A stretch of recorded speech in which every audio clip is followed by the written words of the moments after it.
Hello guys, आज हम बात करने वाले हैं आईपीओ की। आज नया आईपीओ आ गया है रूबिकॉन रिसर्च। प्राइस देख सकते हैं 461 से लेके 485 तक है। लॉट की बात करें तो 30 का लॉट है मिनिमम,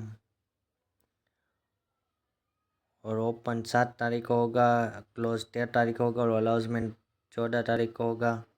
लॉट की बात करें तो रिटेलर लॉट है 30 शेयर का, इससे बड़ा लॉट है 420 शेयर का।